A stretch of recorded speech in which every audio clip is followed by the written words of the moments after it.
Imam dan orang Lewi hanyalah sekelompok orang yang menunjuk jalan. Para pendeta ini hanya menunjuk jalan. Saya bicara di mana-mana bahwa masuk surga itu seperti pergi ke WC. Tidak bisa diwakilkan. Atau siapa di antara kita di sini yang ketika lihat ada orang mau ke belakang, tanya, kemana? Belakang. Boleh titip? Tidak bisa. Masing-masing mempertanggungjawab. Imam dan orang Lewi kasih tahu tempatnya di situ, engkau akan pergi sendiri.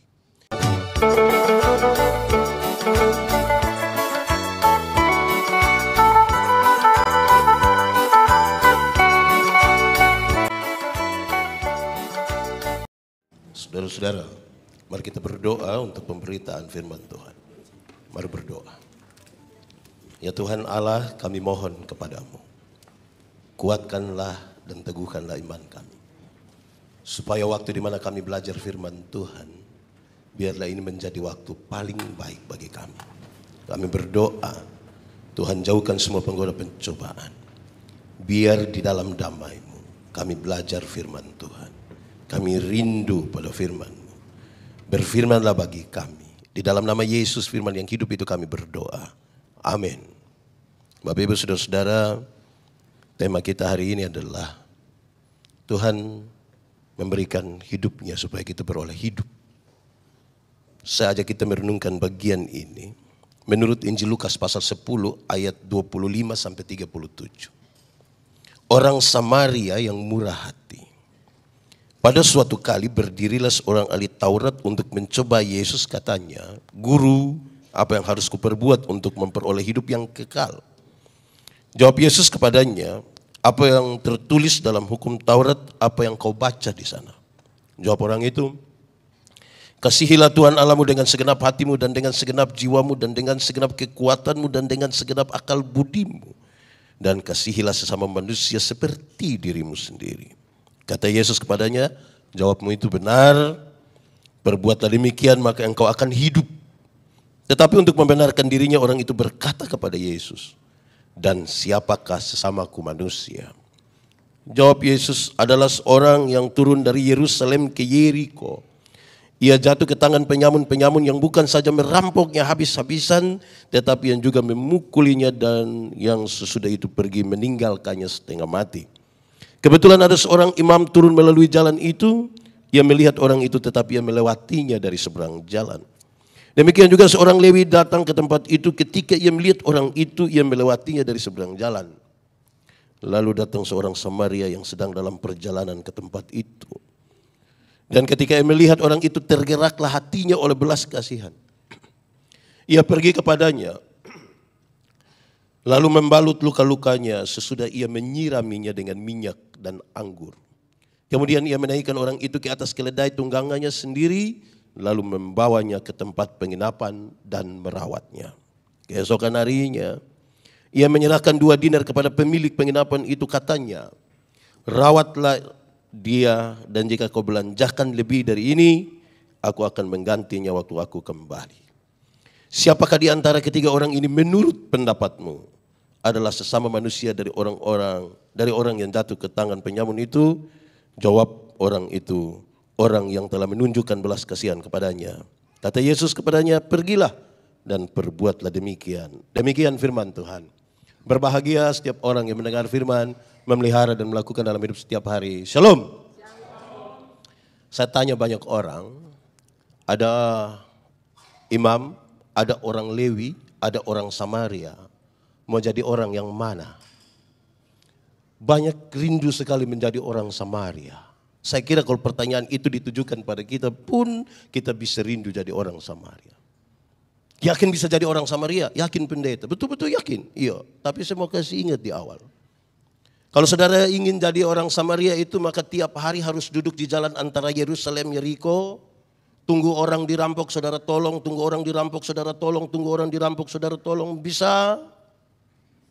Lama-lama tidak ada yang dirampok, saudara yang dirampok nanti kalau begitu. Tapi sudahlah, saudara punya kerinduan itu. Kisah ini dimulai dari sebuah pertanyaan yang menarik. Pertanyaan dari seorang ahli Taurat. Apa yang harus kuperbuat untuk beroleh hidup yang kekal? Supaya kita melihat kisah ini sebagai sebuah jawaban atas pertanyaan itu. Apa yang harus saya perbuat untuk beroleh hidup yang kekal? Pertanyaan ini menarik. Guru, apa yang harus saya perbuat? Tuhan Yesus bilang, engkau akan ahli Taurat. Apa yang kau baca di sana, apa yang tertulis di sana. Jawabannya menarik sekali. Kasihilah Tuhan Allahmu, kasihilah sesama. Jawaban itu benar. Pergilah dan perbuatlah demikian. Dia menyadari sekali, saudara, bahwa untuk mengasihi Tuhan Allah dan mengasihi sesama tidak mungkin dilakukan oleh manusia. Tidak mungkin kalau tanpa Tuhan menolong. Tidak mungkin. Untuk membenarkan dirinya dia bilang, dan siapakah sesamaku manusia? Tuhan Yesus bilang, adalah seorang turun dari Yerusalem, Yeriko. Jalan yang sebenarnya tidak terlalu jauh, beberapa puluh kilometer, berliku-liku, berbatu-batu licin, ada kira-kira 400 meter di bawah permukaan laut. Diyakini kalau ada orang dirampok di situ pasti tidak bisa ditolong. Tapi adalah seorang yang turun dari jalan itu. Dia dirampok dan dipukul hampir mati di situ. Dalam keadaan hampir mati itu berdarah-darah itu datanglah seorang imam. Imam itu tolong atau tidak? Tidak tolong. Makanya banyak pembaca tidak suka jadi imam itu. Imam apa, ada orang susah tidak mau tolong. Ini imam tidak baik ini. Tapi juga jangan buru-buru. Kenapa? Di Bait Allah banyak sekali imam. Banyak yang ditabiskan jadi imam. Tidak melayani sampai mati karena antriannya panjang sekali. Sebuah pertanyaan ringan bagi kita.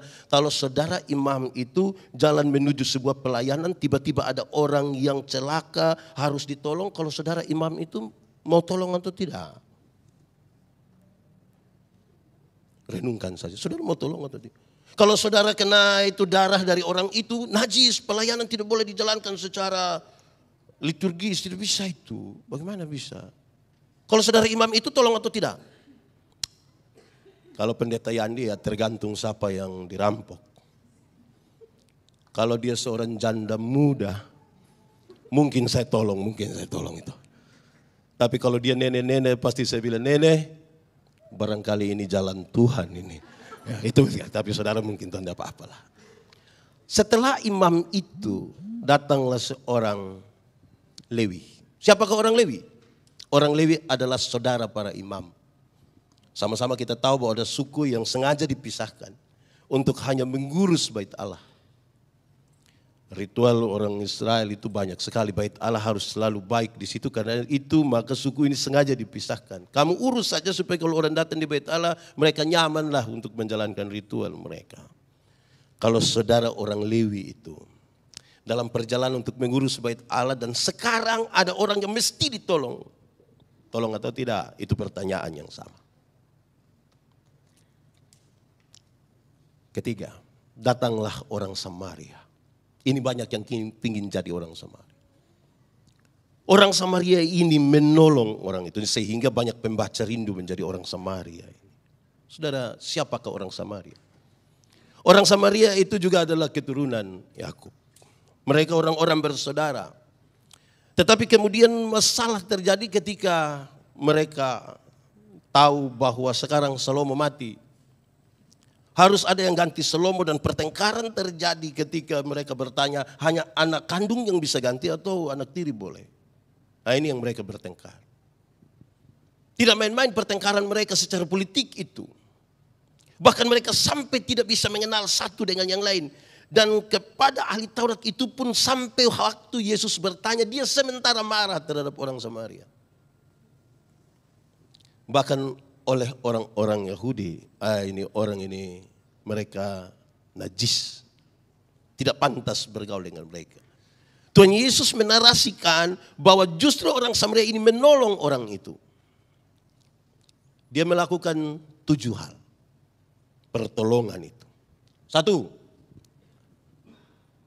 dia menyirami luka-luka itu dengan minyak.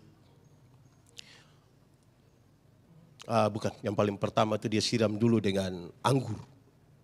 Dia siram luka orang itu dengan anggur.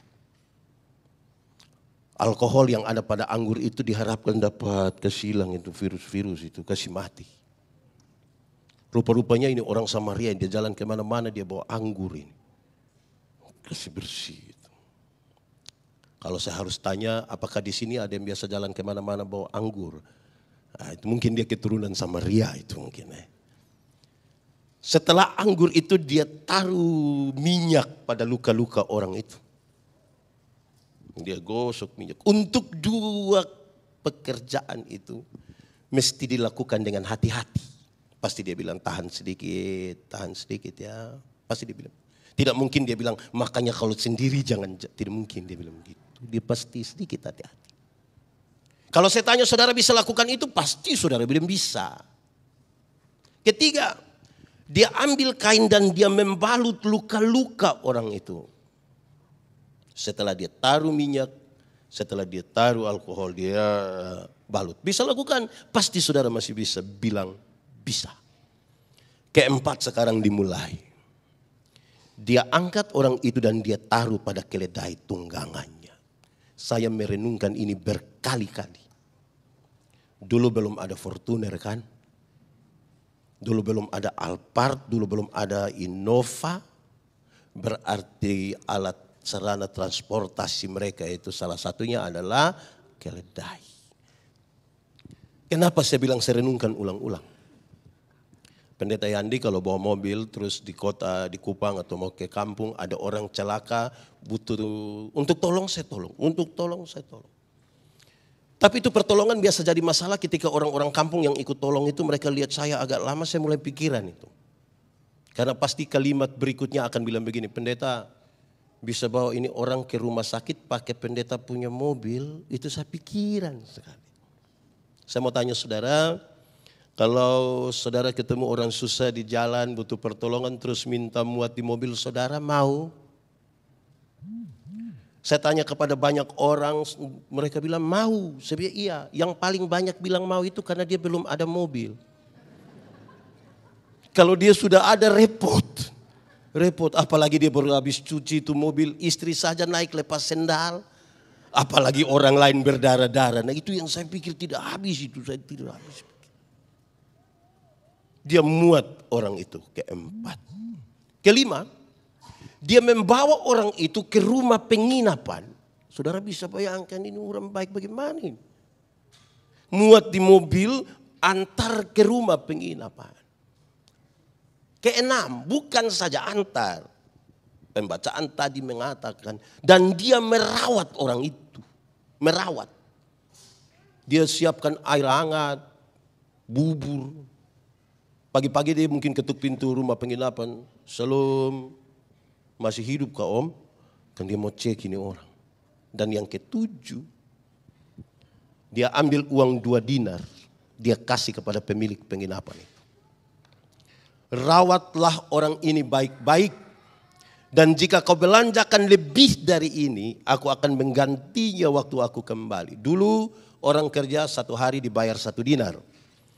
2 dinar berarti upah kerja 2 hari diberikan kepada orang susah. Di sini ada yang bisa hasil keuntungan dagang 2 hari kasih orang susah mau? Repot itu. Itu baru 1 orang. Kalau engkau membelanjakan lebih dari ini, aku akan menggantinya waktu aku kembali. Mari kita mulai merenungkannya berkaitan dengan tema ini. 1. Siapakah orang Samaria itu? Orang Samaria itu bukan saudara, bukan saya. Sepunya kerinduan seperti apapun saudara, saudara tidak akan pernah menjadi orang Samaria itu. Tidak akan. Pendeta-pendeta seperti saya pun tidak akan jadi orang Samaria itu. Bagaimana saudara bisa tolong semua orang yang mengalami perampokan dan hampir dibunuh mati? Mungkin 1 orang saudara bisa, tapi tidak bisa untuk semua orang. Siapakah orang Samaria itu? Orang Samaria itu ialah Tuhan Yesus Kristus. Sama-sama 1, 2, 3. Orang Samaria itu ialah Tuhan Yesus Kristus. Tuhan Yesus itu turun dari Yerusalem ke Yeriko. Sebuah gambaran yang sangat baik untuk menggambarkan Yesus turun dari surga yang kekal. Dalam konteks Palestina, waktu bicara Yerusalem, orang semua tahu Yerusalem adalah kota kudus. Karena itu mereka menyanyi, kita menyanyi. Oh Yerusalem, kota. Saudara tidak tahu ini lagu? Lalu kenapa suruh saya solo? Oh Yerusalem, kota mulia, hatiku rindu ke sana. Sekali lagi. Oh Yerusalem, kota mulia, hatiku rindu ke sana. Tak lama lagi Tuhanku datanglah, bawa saya masuk sana. Tak lama lagi Tuhanku datanglah, bawa saya masuk sana. Tuhan Yesus datang dari surga yang kekal ke dalam dunia yang penuh dengan dosa. Kalau kita bicara Yeriko dalam konteks itu, Yeriko adalah kota terkutuk. Yesus datang dari Yerusalem ke Yeriko. Jalannya via Dolorosa. Susah sengsara. Kira-kira 30 km Yerusalem Yeriko. Dalam perjalanan susah sengsara itu dia berjumpa dengan orang-orang yang dirampok hampir mati. Siapakah orang itu? Siapakah orang-orang yang dirampok, dipukul hampir mati dan berdarah-darah? Orang itu adalah saya. Orang itu adalah saudara-saudara semua. Kita adalah orang-orang yang Tuhan Yesus temukan dalam perjalanan Yerusalem Yeriko. Tidak ada satu orang pun bisa menolong kita dalam perjalanan itu. Dalam perampokan itu tidak ada satu orang pun yang bisa menolong kita. Imam tidak mungkin menolong kita, tidak mungkin. Orang Lewi tidak mungkin menolong kita. Imam dan orang Lewi hanyalah sekelompok orang yang menunjuk jalan. Pendeta ini hanya menunjuk jalan. Saya bicara di mana-mana bahwa masuk surga itu seperti pergi ke WC. Tidak bisa diwakilkan. Atau siapa di antara kita di sini yang ketika lihat ada orang mau ke belakang, tanya, kemana? Belakang. Boleh titip? Tidak bisa. Masing-masing mempertanggungjawab. Imam dan orang Lewi kasih tahu tempatnya di situ, engkau akan pergi sendiri. Yesus menemukan kita di situ. Kita sementara hampir mati dan berdarah-darah karena perampokan itu. Pertanyaannya, siapa merampok kita? Apa merampok kita? Kalau saya bertanya kepada banyak orang siapa merampok kita, banyak orang pikir iblis merampok kita. Tidak. Jangan juga buru-buru bilang iblis. Mungkin kadang-kadang iblis tidak tahu apa-apa juga. Kita merampok diri kita sendiri. Kerakusan kita, kedagingan kita. Merampok diri kita dan tidak berdaya di situ. Tidak bisa. Iblis itu kadang-kadang tidak tahu apa-apa. Saya kira saudara baca anekdot yang bilang begini, satu saat iblis minta ketemu Yesus. Tuhan, ketemu dulu. Bagaimana? Saya mau berhenti jadi iblis ini. Kenapa? Saya pun pekerjaan itu sudah diambil oleh manusia semua itu. Kenapa kau bilang begitu? Ini manusia doang itu orang yang korupsi. Itu uang korupsi juga mereka tidak bagi di saya. Tapi orang bilang ini pekerjaan saya. Yang selingkuh itu mereka itu. Waktu mereka pergi juga tidak ajak saya. Tapi bagaimana mereka bilang itu saya punya pekerjaan. Kalau begitu sudahlah biar kasih ini pekerjaan orang yang dapat saja. Kita dirampok oleh keberdosaan kita. Dalam kondisi itu kita tidak bisa ditolong oleh apa-apa. Tuhan Yesus menolong kita di situ. Oleh bilur-bilurnya kita menjadi sembuh. Lalu sekarang ketika kita sembuh, kita sudah ditebus. Dia bawa kita di atas keledai tunggangannya, kemuliaannya. Dia bawa kita taruh di rumah penginapan. Dan apakah rumah penginapan itu? Rumah penginapan itu ialah gereja Tuhan. Orang-orang yang sudah Tuhan tebus, dia titip di mana? Gereja. Dia titip di gereja. Tapi saudara tahu, ada banyak orang yang Tuhan titip di gereja. Dia melarikan diri dari gereja. Lari. Di mana-mana orang suka bilang, ada orang yang 1 tahun itu dia gereja 2 kali saja. Natal 1 kali, Paskah 1 kali. Makanya dia punya nama jemaat napas. Natal dan Paskah. Di sini ada yang begitu. Tidak usah ngomong itu dari mas. Karena Natal satu kali, Paskah satu kali, singkatannya tambah panjang. Napas satu-satu. Sudah mau, itu tiba-tiba ingat Tuhan. Dia titip di rumah penginapan. Dia merawat kita di situ. Yang menarik adalah dia ambil uang 2 dinar, dia kasih pada pemilik penginapan. Tuhan ketika titip kita pada sebuah komunitas, pada gereja, dia tidak pernah membiarkan kita kosong. Tidak. Ada karunia-karunia, ada talenta-talenta yang dia kasih sebagai modal. Selanjutnya sebenarnya pesannya begini. Gereja yang mengurus orang-orang yang Tuhan titip di situ, gereja itu diberkati. Tapi kalau gereja tidak mengurus orang-orang yang Tuhan titip di situ, gereja itu tidak diberkati. Pendeta tidak diberkati bagaimana? Kami punya persembahan ini miliaran rupiah. Yo, nanti ribut hanya soal itu persembahan yang uang-uang itu. Kira-kira kronologi dari teks itu begitu. Lalu Tuhan Yesus angkat kepala, lihat kepada ahli Taurat itu, dia bilang begini. Menurut pendapatmu siapa sesama manusia dari 3 orang? Dari 3 orang ini siapa sesama manusia dari orang yang dirampok? Jawabannya gampang kan? Orang yang memberi pertolongan itu. Jawabannya segampang. Tapi itu pertanyaan yang paling merusak konstruksi berpikir dari pemimpin agama ini. Kenapa? Orang Yahudi itu percaya sekali. Mereka kan umat pilihan. Bagi mereka melakukan 10 hukum Taurat lurus-lurus masuk surga. 10 hukum Taurat dilakukan masuk surga. Ini kritik paling serius yang Tuhan Yesus mau sampaikan kepada orang. 10 hukum Taurat dijabarkan jadi 613 pasal, ada ribuan peraturan hidup setiap hari. Dan bagi mereka kalau melakukan itu, mereka tidak butuh Yesus untuk pergi ke surga. Pertanyaan ini bertanya, engkau mau sebaik siapa? Sebaik apa supaya bisa masuk surga? Mau jadi baik seperti apa? Engkau tidak butuh orang Samaria itu. Ketika semua manusia berdosa, dia tidak mampu menyelamatkan dirinya sendiri. Ketika semua manusia berdosa, siapa pergi memaksa Tuhan datang menebus kita? Tidak ada. Bahwa kalau sampai kita kemudian beroleh selamat dan hidup, hanya karena kasih karunia. Sama-sama 1, 2, 3.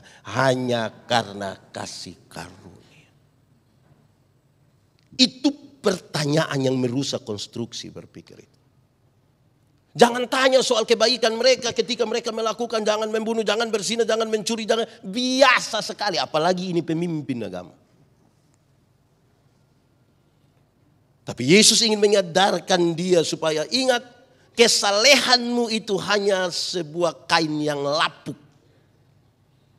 Bahwa oleh karena kasih karunia kamu diselamatkan, maka perbuatan-perbuatan baikmu, termasuk yang ketika Yesus bilang pergi dan lakukanlah, itu yang kau lakukan sebagai tanda ungkapan syukurmu kepada Tuhan.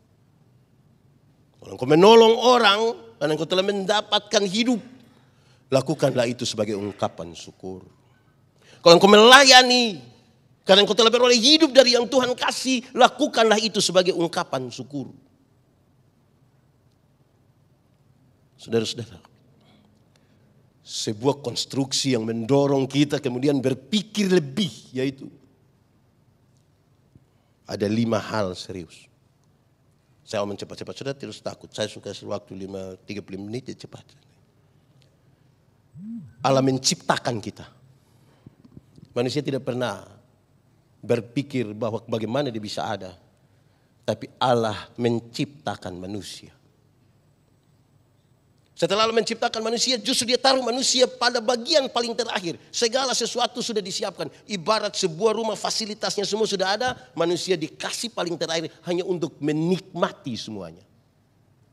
Setelah penciptaan, Tuhan memberikan kehendak bebas kepada manusia. Manusia, dunia ini mau baik tergantung Anda, dunia mau rusak pun tergantung Anda. Silakan atur. Tapi oleh kehendak bebasnya, manusia jatuh di dalam dosa. Semua tanaman dalam taman ini boleh kau makan, tapi yang ini jangan. Kehendak memaksa dia melewati batas itu. Hawa mau petik itu buah, Tuhan tahu, tapi tidak pukul di tangan. Silakan. Tapi ada konsekuensi di situ. Keluarlah dari tanah ini. Keluarlah dari taman ini. Tapi manusia tetap dipelihara. Yang paling berdosa pun dapat berkat. Kaya malah. Yang rajin melayani juga dapat berkat. Pemeliharaan Tuhan ada. Matahari ada. Hujan ada. Semua ada. Tapi dari puncak pemeliharaan itu yang keempat ada penebusan. Sebagai bukti bahwa Tuhan Allah itu konsisten sekali. Upah dosa ialah maut. Dia harus melakukan itu. Konsisten. Yang salah tetap salah. Dia tidak pernah kompromi dengan kesalahan. Penebusan terjadi. Dan oleh karena penebusan itu yang kelima. Manusia beroleh hidup yang kekal. Pertanyaannya menuju pada ini lagi. Surga lebih baik atau dunia lebih baik? Pasti saudara bilang surga lebih baik kan? Amin, surga lebih baik. Amin. Kalau begitu siapa mau pergi ke surga sekarang? Saya yakin saudara ragu juga kalau mau pergi ke surga yang baik itu. Pendeta, belum waktu Tuhan. Oh iya, walaupun saya belum pergi ke surga karena belum waktu Tuhan. Tapi tanda-tanda kerajaan surga harus saya alami di sini. Di tempat di mana saya hidup. Di tempat di mana saya melayani.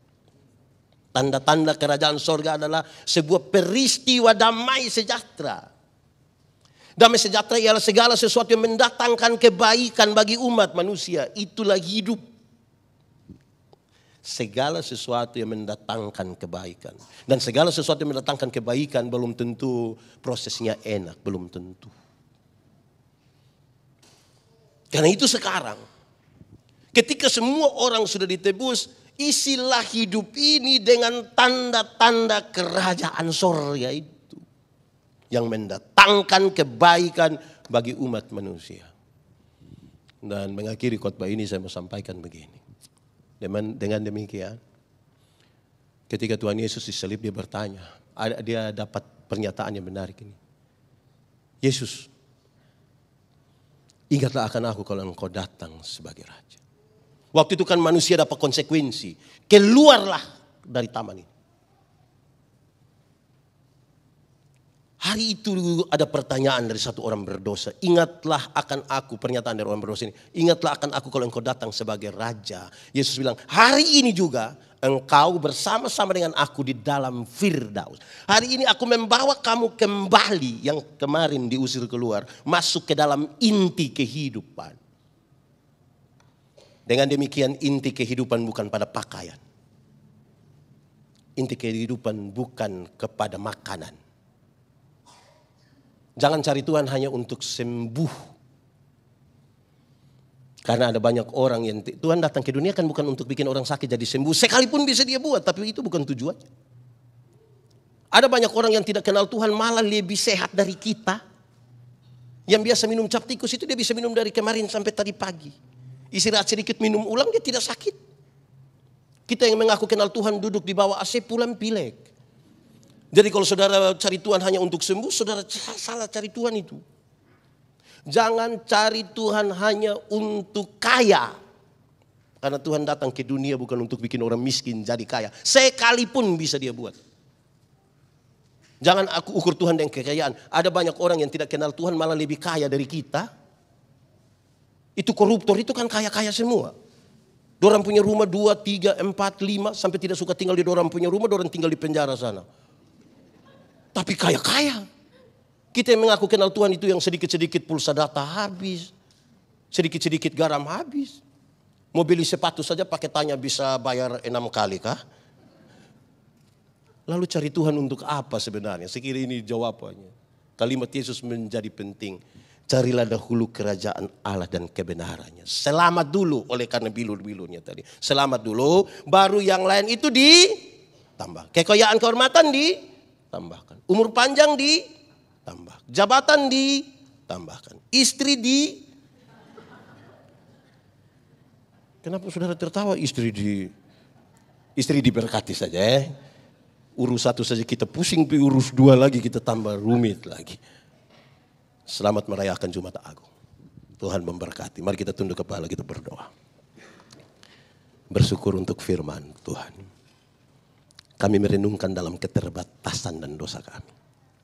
Tapi kami percaya kalau Tuhan di dalam kami dan kami dalam Tuhan, benih-benih firman ini akan bertumbuh dan berbuah dalam hidup kami. Biarlah firman-Mu jadi pelita bagi kaki kami, terang bagi jalan kami. Terpujilah nama Tuhan. Amin.